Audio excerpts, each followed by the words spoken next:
Today I'm going to be asking how EA's FIFA rose into such a position of power, becoming in my opinion the most influential and powerful game of all time, beating the likes of Minecraft, Pokemon and even Fortnite. Although these games do technically beat FIFA in sales and downloads, considering the demographics, costs and other factors like every iteration of FIFA just being a glorified update, I'm placing FIFA at the top of the pound for pound gaming mountain.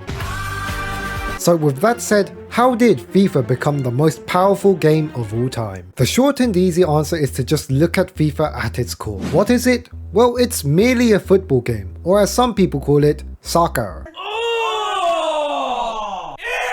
This inherently gives the game a leg up and is by far the most important reason why FIFA is as big as it is. By simply being a football game, it becomes a game playable and relatable to billions of people around the world. With football being arguably the most popular sport in the world, this popularity naturally extends to anything related. But I know what you're thinking. There are plenty of football games that are, how should I say this? Flops. Well, this is where this question turns from a 4-marker question into a 20-marker essay. To understand how FIFA became as big as it has, we need to look at how EA monopolized the football gaming space.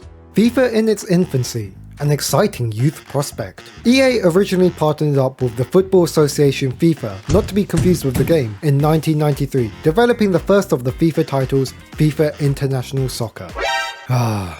It do be your own people. This was an instant success, ranking first in the UK charts, displacing Street Fighter 2 and holding this position for half a year. Over the following years, FIFA would continuously grow in popularity and simultaneously would continue to expand the amount of playable leagues, teams and nations. This would become paramount as EA now had an early foothold on FIFA's licenses. Now, I'm not going to act like that I truly understood the gameplay and the general culture around FIFA during that time, as I was a little different then. Back then, I was a mere tadpole swimming in an ocean within my father's. Going into the 2000s, FIFA was head and shoulders above any other football game. But that was soon to change, as in 2001, Konami, a Japanese development team, had produced a football game rival, Pro Evolution Soccer. You're joking. Not another one? In the early 2000s, this game would revolutionize the graphical capabilities of a football game, dubbed by many to be the more realistic of the two. And who could blame them? In 2006, FIFA looked like this, while PES looked like that. Spectacularly, PES received all this success despite not even holding the licenses for many major teams, with names such as Merseyside Red in place of Liverpool, a shortcoming that would regularly be used as a beatstick for years to come. Though like Gareth Walker to Alex Hunter, these two games battled it out on a yearly basis from the early 2000s to the late, until one would completely revolutionize the football gaming industry. Surprise, it's FIFA. I mean, of course it was going to be prime moment FIFA. The year is 2008. The world is in recession, FIFA 2009 has just been released and along with it, microtransactions. Yes, in a time when you might have least perhaps expected it, EA figured out how to truly drain its customers.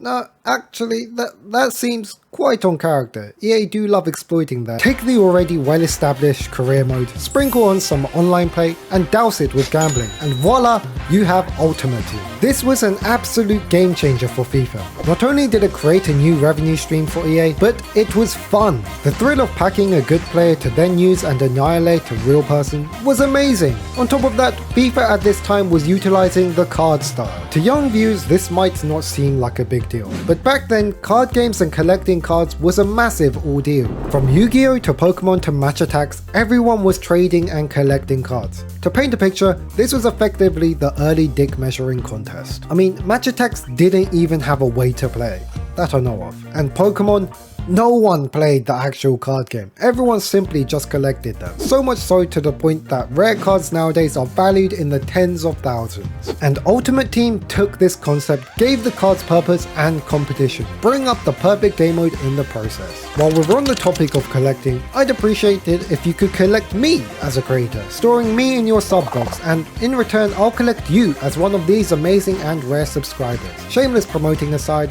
back to the video. But wasn't the only addition though. Be a Pro Online, now recognized as Pro Clubs, was also introduced in FIFA 09. Didn't want to play against your friends? Fine, you can play with them. A fan favorite game mode which allows you to play with not just a few teammates but up to 10 other players, all matching up against teams alike. With these two major additions, FIFA broke away from PES and would only continue to do so year after year, as the foundations for the FIFA monopoly had been set. Ultimate Team, the youngest child. Of the three major game modes, Career Mode, Pro Clubs and Ultimate Team was the youngest, with Career Mode introduced in 2004 originally as Manager Mode, and the pro aspect of Pro Clubs brought in FIFA 08, with online play coming in FIFA 09. And as the stereotypical family dynamic goes, the youngest is always the favourite. This was no different with FIFA. With Ultimate Team being a live service game mode, it required constant attention, and understandably, as this was now the main draw of FIFA. So from here on, FIFA would tunnel in on Ultimate Team, fine-tuning every aspect, adding revolutionary features like divisions, price caps, and most importantly, colours.